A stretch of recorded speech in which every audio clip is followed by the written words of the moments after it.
ሰላም ተመልካቾቻችን ቅዳሜ መዝናኛ በኢቲቪ መዝናኛ ወደ እናንተ መድረሱን ጀምሯል። እንግዲህ ዛሬ አድዋ ድል ሙዚየም የተገኘንበት ደግሞ የራሱ የሆነ ምክንያት አለው። ተመልካቾቻችን እንግዲህ ቀጣይ የምናገኘው የካቲት ወር አይደለ? በወርሃ የካቲት ደግሞ መላው አፍሪካውያን የድል ቀናቸውን የሚያከብሩበት ወር ከመሆኑ ጋር ተያይዞ እኛም እንግዲህ አፍሪካን በተለይም ደግሞ አድዋንና ፓን አፍሪካኒዝምን አያይዘን ወደ እናንተ የምናደርሰው ዝግጅት ነው ማለት ነው። እንዲሁም ደግሞ እኛ ኢትዮጵያኖች የካቲት 23 በተለይ ደግሞ አልሸነፍም እኔ የበላይ ነኝ ብሎ የመጣውን ነጭን ድል ያደረግንበት ነው። እንግዲህ አድዋን ስናነሳ የበርሊን ስምምነት ላይ ለዚህ ለአፍሪካን ለመቀራመት የሰበሰቡ አካሎች እንዲያምኑ ካስቻላቸው ነገር ማለት ነው ጣሊያን እጣው ኢትዮጵያ ሲደርሳት አረ ችን ሀገር ማንበርከኬ መሪዋንም ደግሞ ይዤ እመጣና በተለይ ምስሶች የሚታሰሩበት ቦታ ላይ አስቀምጠዋለሁ በማለት በዚህ ደረጃ የታበየውን ኃይል ማለት ነው ጀግና ኢትዮጵያ ልጆች በአራቱ አቅጣጫ ከሰሜን እስከ ምዕራብ ከደቡብ እስከ ምስራቅ ድረስ በመሰባሰብ በአድዋ ተራሮች ግርጌ ላይ ታሪክ ተሰርቶ እንግዲህ ጣሊያን ያልጠበቀው ምት አርፎበት የተመለሰበትና ጥቁሮች ይችላሉ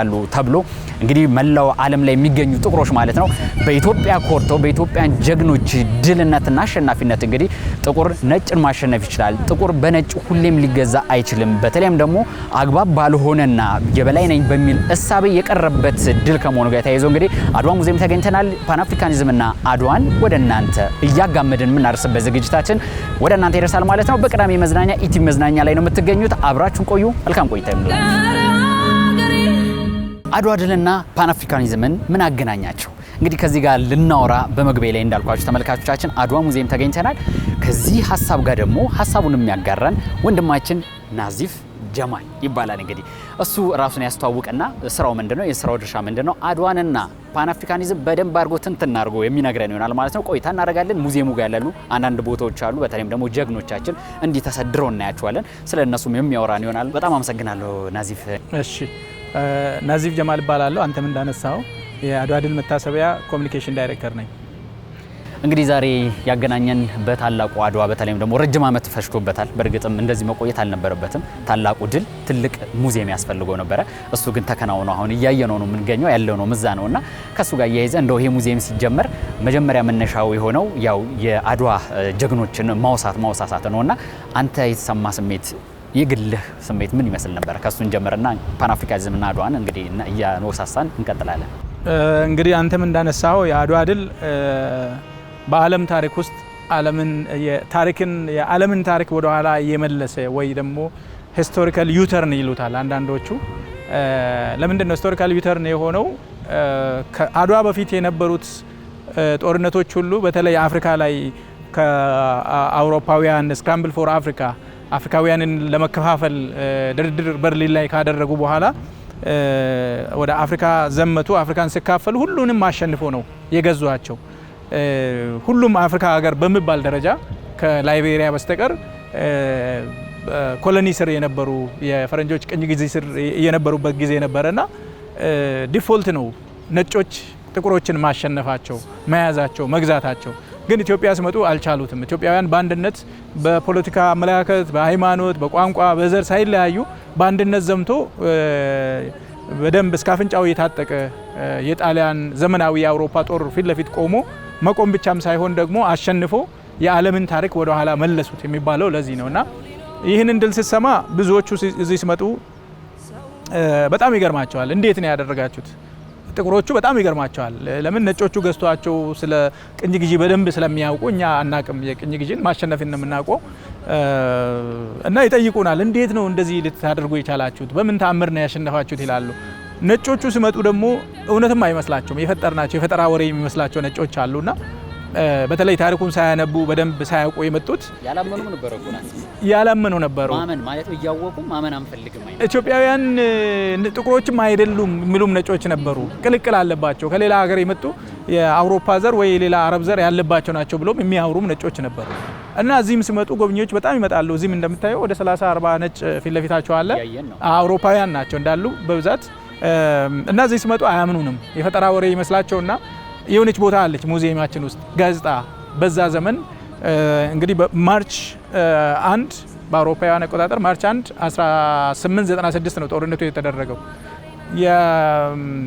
የጋዜጣው የታተመው በፈረንጆቹ ማርች 4 1896 ነው። ከጦርነቱ 3 ቀን በኋላ የታተመ ጋዜጣ አለ በፍሬም ተደርጎ ሙዚየም ውስጥ። እሱ መጥቶ ሲያዩ አንደኛ የአሜሪካ ጋዜጣ ነው፣ አንዱ ደግሞ የፈረንሳይ ጋዜጣ ነውና እንዴት ላያምኑት ይችላሉ? በነጭ የተጻፈ በነጮች የታተመ ጋዜጣ ሲሆን እዛ ጋር ሲደርሱ ለካ እውነት ነው ብሎ ነው የሚያምኑትና እንደዚህ ስትሰማ አንተ ደግሞ ልብ ይልሃል፣ ኩራት ይሰማሃል። ምንኛ ኢትዮጵያውያን ኩሩ ጀግና ህዝቦች እንደሆነ ሀገራችንን ምን ያክል እንደምንወድ ግን ደግሞ ቁጭትም ደግሞ ይሰማሃል። አት ዘ ሴም ታይም አድዋ ላይ ያሸነፈን 5 ወር ባዶ እግራችንን አባቶቻችን ባዶ እግራቸውን ተጉዞ በጦርና በጋሻ ዘመናዊ መሳሪያ ታጥቆ የመጣውን ጣሊያን ማሸነፍ ከቻለን ለምንድን ነው አንድነት ያጣ ነው?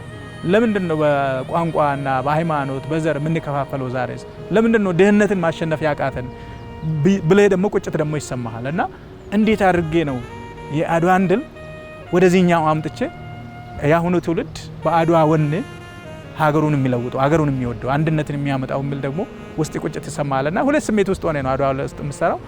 ግን እንግዲህ ሁሌ በኩራት ነው የምትኖረው። ተመልካቾቻችን ቀጣይ ሀሳባችን ነው የሚሆነው ደግሞ አድዋንና ፓን አፍሪካኒዝም በእርግጠኝነት ናፊዝ በደንብ አድርጎ ነው የገለጸልን ስለ አድዋ ድል። አሁን ደግሞ ብዙ ጀግኖች አሉን። እነሱን እያየን ደግሞ አፍሪካ ህብረት በተለይ እዚህ ጋር የምታዩቸው ከጀርባችን ያሉት እንግዲህ ጀግኖቻችን ጦርና ጋሻቸውን ሰብቀው ይዘው ጠላትን የመለሱበት ባዶ እግራቸውን እንደምታዩት ተራራውን ገደሉን ሄደው በአድዋ ግርጌዎች ላይ ድል ያደረጉበት ምስል ነው የምናየው። አሁን ደግሞ ሌሎች ምስሎች አሉ። እነሱ ጋር ሄደን አድዋ ድልና ፓን አፍሪካኒዝም ምን አገናኛቸው? የአፍሪካ ህብረት እንግዲህ የተመሰረተው እዚህ ኢትዮጵያ ውስጥ አዲስ አበባ ነውና ከሱ ጋር ያይዘን ደግሞ ሀሳብ እናወራለን። ወደዛ እንጓዛለን። እንግዲህ ጀግኖቻችን እዚህ ጋር እንዲተሰድረው 12 ጦር መሪዎቻችን እነዚህ ሀገር ወዳድ ጀግኖች ጀግንነታቸው በጣም የሚያስገርም በጣም ታሪካቸውን በደንብ ደግሞ እያንዳንዱን ታሪክ ስትሰማ እንግዲህ አሁን እዚህ ጋር የምናየው ፊታውራሪ ሀብተ ጊዮርጊስ ዲነግዴ እናያቸዋለን። እንግዲህ አባ መቻል እንግዲህ በጀግንነታቸው ከሚታወቁ ጀግና የአድዋ አርበኛ ናቸው። እንግዲህ ፊታውራሪ ሀብተ ጊዮርጊስ ብልሃተኛ በመሆንም ይታወቃሉ እና በጣም ጀግና ናቸውና ሁሉም 12 እዚህ ጋር ሀውልታቸው የተቀመጡ ሰዎች የእያንዳንዳቸውን ታሪክ እያንዳንዳቸውን ብቻቸውን ብታጠናቸው ሀገር ናቸው። 12000 ጦር የመራ 10000 ጦር የመራ 3000 ጦር የመራ ይወጣል ተብሎ የማይታሰብ ገደልና ዳገት ወጥቶ ጣሊያንን ጠላትን ያሸነፈ ጀግና ያለበት ነውና ትልልቅ ታሪክ ነው የተሸከሙት። እዚህ አሁን ድንጋይ ላይ እንደ ምሳሌ ሀውልታቸው የተቀመጠው እንደዚህ ቀለል አድርገን እንደምናያቸው አይደለም የሰሩት። ምናልባት እነዚህ አሜሪካውያን ሆነው ቢሆን ወይ አውሮፓውያን እያንዳንዳቸው ስንት ፊልም እንደሚሰራላቸው በተለያየ አንግልና እኛ ግን የአድዋ አንድ ፊልም እንኳን የለን። በጣም የሚገርምና የሚያሳፍረው እንደ ሀገር ሌሎቹ ተአምር ነው ብሎ ስንት መጽሐፍ የተጻፈለት ድል አንድ ፊልም እንኳን ስለ አድዋ አልተሰራም።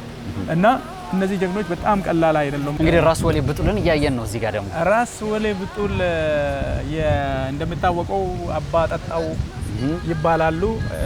የእቴጌ ጣይቱ የዳግማዊ አጼ ምኒልክ ባለቤት ታላቅ ወንድም ናቸው። ያን ጊዜ ታሪካቸውን ስታይ ከአጼ ምኒልክ ጋርም ቁርሾም ነበራቸው።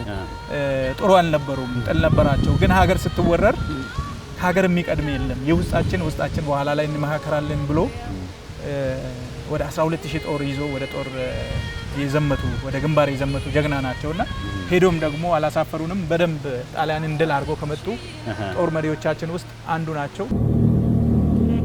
የሚገርመኝ ነገር ምንድነው የድሮዎቹ ቁርሾ ያለባቸው ሀገር ከተባለ ግን አንድ ነው የሚሆኑት። ለምንድን ነው ይሄ ትውልድ ያኔ እኚህ ሰውዬ ከንጉሱ ጋር ጥል ነበራቸው? እሳቸው ብቻም አይደሉም። ያኔ እንግዲህ እንደምታውቀው መላውን ኢትዮጵያ አንድ አድርጎ እየገዙ አልነበረም አጼ ምኒልክና ወደዛ እየሄዱበት ባለበት ጊዜ ነበር። አንዳንዶቹ እንደውም የጣሊያንን ማሸነፋችን ለዳግማዊ አጼ ምኒልክም በጣም ጉልበት ሆኗቸዋል እና ኢትዮጵያን አንድና አሁን ያላትን ቅርጽ ለመያዝም በጣም አግዟቸዋል የሚሉም የታሪክ አዋቂዎች አሉ። እንግዲህ ያኔ እንደዚህ ቁርሾ እያላቸው የሃይማኖት ልዩነት እያለ የብሔር ልዩነት እያለ በየአካባቢ ነገስታት እያሉ ሀገር ገዢዎች እያሉ የማይገብሩላቸው ሰዎች እያሉ ሲጠሩ ግን ሁሉም ነው የመጡት። አንዳንዶቹን ስታያቸው ራሳቸው የአካባቢ ንጉስ ናቸው፣ የአካባቢ ሀገር ገዢ ናቸው፣ ለማንም የማይገብሩ ይገበርላቸዋል። ግን ሀገር ተወራለችና ሀገራችንን እንከላከል ብሎ ጥሪ ሲያስተላልፉ አይናቸውንም አላሹም። እኔ ጥላለብኝ እኔ ቁርሾ አለብኝ ምናምን የለም።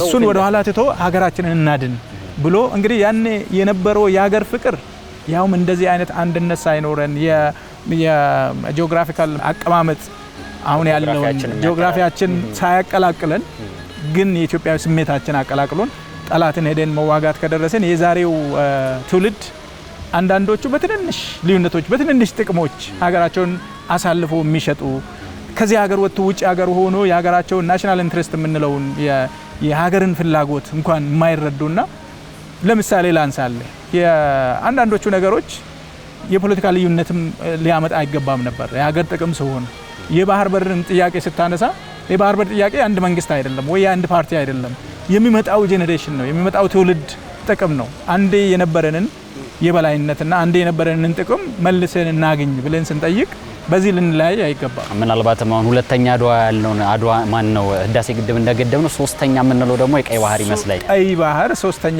ነውና አባይን የሚያክል ማንም ሳያግዘን በአፍሪካ ትልቁ ግድብ መገደብ ከቻለን ለምንድን ነው በትንንሽ ነገሮች የምንለያየው የሚለው ጥናት ይፈልጋል።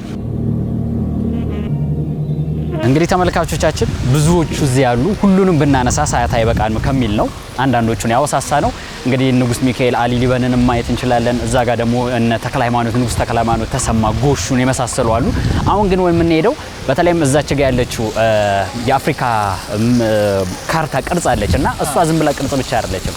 ኢትዮጵያ መነሻ አድርጋ ነጋሪ ነችና አሁን ያነሳውና ነው አድዋና ኢትዮጵያኖች አድዋ ድል ላይ ጀግንነትን ያሳዩበት ይሄ ሀገርን ሊወር የመጣን በእንቢተኝነት የመጣን ነጭን ደግሞ አንበርክኮ የመለሱበት ታሪክን ቀድምም እንዳነሳ ነው መነሻ ከመሆኑ ጋር ተያይዞ አፍሪካ ህብረት ጋር ያይዘን እናወራለን። እንግዲህ አንተም እንዳነሳው ኢትዮጵያ ዋናዋ አፍሪካ ውስጥ ነጥብ ሆና መሀል ላይ በአቀማመጥ መሀል ላይ ባትሆንም እንኳን በስራዋና በጀግንነቷ ባደረገችው የአፍሪካ ነጸብራቅ ነች። ለአፍሪካውያን የነጻነትን ጮራ ያበራች ይቻላልን ስሜት አፍሪካውያን ወንድሞቻችን ውስጥ የፈጠረች ሀገር መሆኗን ለማሳየት ይሄ ተቀምጧል። እንግዲህ እንደሚታወቀው የአፍሪካ ህብረት መቀመጫ መሆናችን ዝም ብሎ የመጣ ወይ ኢትዮጵያውያን እንግዳ ተቀባይ ብቻ ስለሆነን ወይ ደግሞ ኢትዮጵያ ስለምታምር በተለያየ ምክንያት አይደለም። ዋናው ሁለቴም ተወረን ሁለቴም በማሸነፋችን ማንኛውም የአውሮፓ ገዢ ቀኝ ገዢ ያልገዛን ነፃ ሀገር ብቸኛው ነፃ ሀገር በአፍሪካ በመሆናችን የአፍሪካ ህብረት እውነትም ኢትዮጵያ የጀግንነት ምሳሌ የጥቁሮች ምሳሌ ነች በሚል እዚህ እንዲሆን ተደርገዋል። ኢትዮጵያውያን አድዋ ድል ላይ በማሸነፋቸው ጥቁሮች ውስጥ ምንድነው የተፈጠረው? ለካ ጥቁር ነጭን ማሸነፍ ይችላል። ብዙዎቹ ቅድምም እንዳነሳሁት በአድዋ ድል ጊዜ ብዙዎቹ በነጮች ቅኝ ግዢ ስር ነበሩ። አንዳንዶቹ በእንግሊዝ፣ አንዳንዶቹ በፈረንሳይ፣ አንዳንዶቹ በጀርመን፣ አንዳንዶቹ በጣሊያን ራሷ፣ አንዳንዶቹ በፖርቹጋል በተለያዩ ሀገራት ቅኝ ግዢ ስር ነበሩና ማሸነፍ የሚቻል አይመስላቸውም ነበር። ነጭ ለመግዛት የተፈጠረ ጥቁር ደግሞ ለመገዛት የተፈጠረ እስከ ማለት ድረስ የደረሱ እስከዛ እስከ ማሰብ ድረስ የደረሱበት ጊዜ ነበርና ኢትዮጵያውያን የአውሮፓን ዘመናዊ ጦር አሸነፉ ተብሎ ሲወራ በጥቁሮች ውስጥ በመላው አፍሪካውያንና እንዲሁም ካሪቢያን አካባቢ ባሉ ጥቁሮች ውስጥ የመነሳሳትና የአንድነት ስሜት የእንችላለን ስሜት ተፈጠረባቸውና ከዛ ትግላቸው በጣም ተሟሟቀ። የፓን አፍሪካኒዝም ስሜትም በዛው ነው ተፈጥሮ እንግዲህ መሟሟቅ የጀመረው ይቻላልና አንድነት ያንን የፈጠረው ምንድነው ብሎ ነው የጠየቁት። አንድነት ነው። ኢትዮጵያውያን በአንድነት ጠላትን አሸነፉ። በአንድነት ከሆነን እኛም ጠላትን እናሸንፋለን፣ ኢትዮጵያ ካደረገችው እኛም እናደርጋለን በሚል ኢትዮጵያም ደግሞ ዝም ብላ አሸንፋለሁ ብላ አልተቀመጠችም። የተለያዩ ሀገራትን በማገዝ አንዳንዶቹን ሀገራት መሪዎችን በማሰልጠን እንደ ኔልሰን ማንዴላ ማንሳት ትችላለህ። አንዳንዶቹን በመሳሪያ በማገዝ፣ አንዳንዶቹን በትምህርት በማገዝ በማነሳሳት በማገዝ መላው አፍሪካውያን ከነጭ ነፃ እንዲወጡ የተጫወተችው ሚና ትልቅ ስለሆነ ያንን ለማሳየትና ኢትዮጵያ ለአፍሪካውያን ያልገዛም ባይነትና የነጻነት ተምሳሌት መሆኗና አድዋ እንደሚታወቀው ደግሞ የመላው ጥቁር ህዝቦች ድል ነው የምንለው። ለምን እንደዛ የምንለው? የመላው ጥቁር ህዝቦች ምሳሌ ስለሆነ የማሸነፍ ምሳሌ ስለሆነ አፍሪካውያን ወንድሞቻችን እዚህ መጥተው ሲያዩ የእናንተም ድል ነው ብለን ነው የምንነግራቸውና በጣም ትልቅ ማሳያ ነው። አፍሪካ ህብረት እንግዲህ ሰሞኑን አንተም አንስተው እንደነበረ ስብሰባ ይደረጋል። የአፍሪካ ህብረት እዚህ መሆኑ እዚህ ሲመጡ ደግሞ ይህንን መጥቶ ሲያዩ እውነትም ኢትዮጵያ መሆን ነበረባትና ትክክል ነው ብሎ የሚያረጋግጡበት ቦታ ነው። መልካቾቻችን እንግዲህ አፍሪካኖች ከዚህ በፊት ስብሰባ ሲያደርጉ በተለይ በመዲናችን አዲስ አበባ የአፍሪካ ዋና መዲና ነች አዲስ አበባ።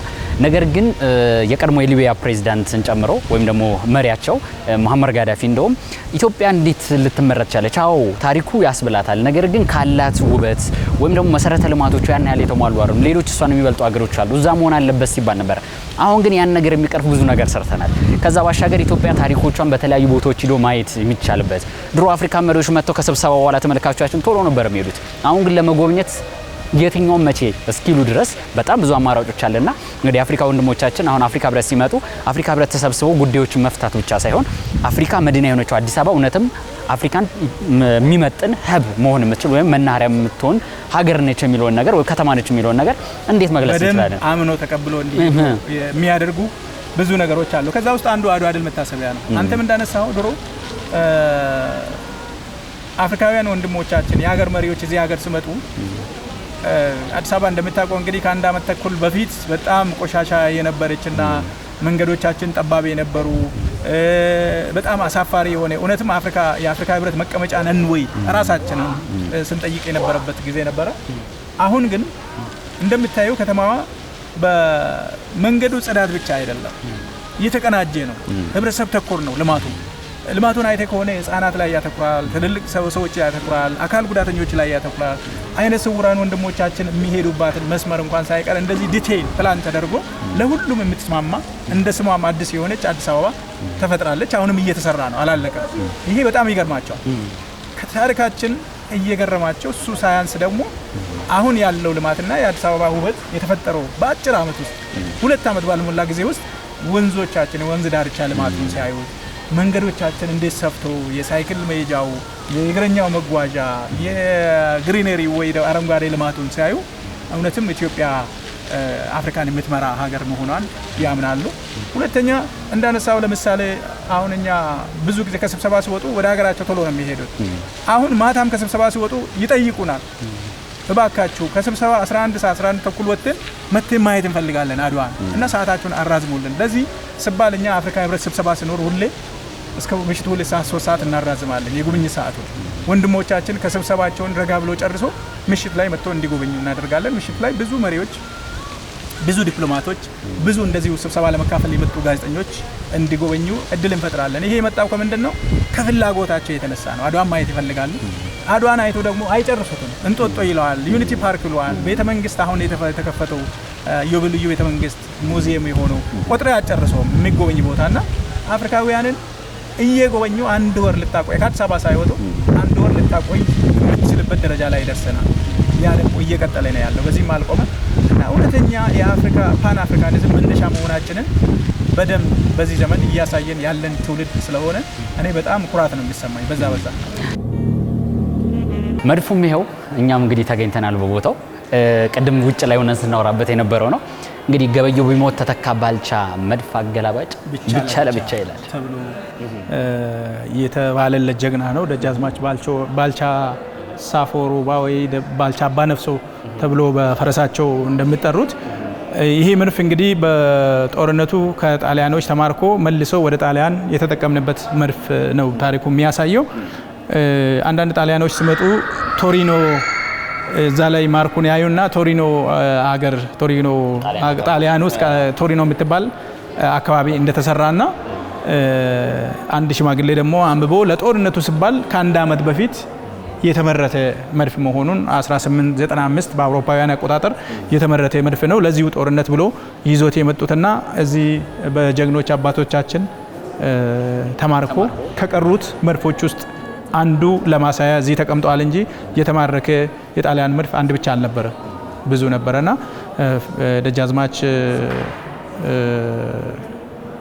ባልቻ አባነፍሶ እንግዲህ የተጻፈላቸው ገበየሁ ብሞት የተባለው ደግሞ ቅድምም እንዳነሳሁት ፊታውራሪ ገበየሁ ብቸኛው በአድዋ ድል የተሰዉ የጦር መሪ እሳቸው ነበሩና የሚገርሙ ጀግኖች የነበሩና ሁላቸውም ጀግኖቹ መሪዎች ብቻ ሳይሆኑ ጦርነቱ ላይ የተሳተፉ ገበሬዎች ከ100,000 በላይ የሆኑ ገበሬዎችም ጭምር ከጀግኖች መሪዎቹ እኩል ጀግኖች ነበሩ። የመሪዎችን ታሪክ ብቻ ስለምናወራ ነው እንጂ እያንዳንዱ ጦርነት ውስጥ የነበሩ ገበሬዎችም በጣም ጀግኖች እንደነበሩ ቅድም ያልከውንም ይሄው እዚህ ጋር እያየን ነው። እንግዲህ አንብብልን እስኪ። ይህ መድፍ በአድዋ ጦርነት ከኢጣሊ ሰራዊት ተማርኮ የኢትዮጵያ ሰራዊት መልሶ የኢጣሊ ሰራዊትን ያጠቃበት ነው ይላል ተመልካቾቻችን። መድፉ በቶሪኖ ፋውንደሪ እንደ አውሮፓውያን አቆጣጠር በ1883 ተሰራ ይላል። ቅድም ካልከን ሐሳብ ጋር እንግዲህ የተሰራውን ጀግና አባቶቻችን ደግሞ በመማረክ እንዲህ እስከኋላ ብታዩት በጣም የሚገርም ነው። የሚገርመኝ ሌላው ምንድነው ናዚፍ ይሄን የመሰለ መድፍ በእንደዚህ አይነት መልክ ተማርኮ ከዛ ታሪክን ጠብቆ መቀመጡ በጣም እንግዲህ አንዱ አባቶቻችንን ማመስገን ያለብን በዚህ ነው። ይሄን የመሰለ አውዳሚ መድፍ ከጠላት ማርኮ በዛን ጊዜ የኛዎቹ ይሄንን ምንም የሚያውቁት ጋሻና ጦር ነው። የተወሰኑ ደግሞ ጠመንጃዎች ነበሩ። ከዛው ከአውሮፓ በተለያየ መንገድ ያገኙት ጠመንጃዎች ነበሩ። ኋላ ቀር ቆሞ የጠብቀኝ የምትባለው አይነት። ከዛ ውጪ ግን ብዙሃኑ በጦርና በጋሻ ነው ባዶ እግራቸውን ሲዋጉ የነበሩትና በጣም የጀግንነት መጨረሻ የምትለው የአድዋ ድል ነው ብዬ ነው የማስበው። ተመልካቾቻችን እንግዲህ ይህንን መድፍ እያየን እዚሁ ብናወራበት ራሱ ቦታው ላይ ገላጭ ነው በማለት እንግዲህ ወደዚህ መተን አይተናል። እንግዲህ ከእንግዳችን ጋር የነበረን ቆይታ ይህን ይመስል ነበረ። እንግዳችን እንግዲህ ናዚፍ ጀማልን ከልብ እናመሰግናለን። እኔም በጣም አመሰግናለሁ። እኛ ግን ያው ቆይታችንን በትንሹ ዞር እያለን አየት አድርገን ተመልካቾቻችን እንግዲህ ፕሮግራማችን የምንቋጭ ይሆናል ማለት ነው። አብራችሁ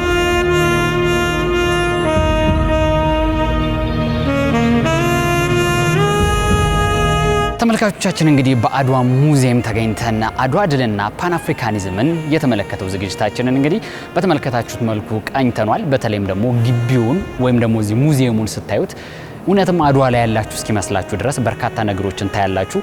እኛም እንግዲህ አባቶቻችን ሀገራችንን ሲያቆዩልን የከፈሉበትን የመስዋዕትነት መንገድን ተመልክተናል። በአያችኋቸው ተራሮች ምንም ቴክኖሎጂ በሌለበት ጫማ እንኳን ሳያደርጉ እንግዲህ በርካታ ነገሮችን ይዞ የመጣውን ጣሊያንን በማሸነፍ ድል ያደረጉበትን ነገር ስታዩት አንዳንዱ በጣም በሚያስገርም ሁኔታ እንዴት ሆነ እንዲህ መሆን ይቻላል እንዴ የሚያስብል ነገር። ለዚህም ይመስለኛል እንግዲህ በርካታ አፍሪካኖች ነጭ ብዙ ነገር ስላለው ወይም ደግሞ ያደገ ቴክኖሎጂ ከጥቁሮች ወይም ደግሞ ከአፍሪካኖች የተሻለ ነገር ስላለው ማሸነፍ አይቻልም ተብሎ በአይምሯቸው እንዲያስቡት ያደረጋቸው።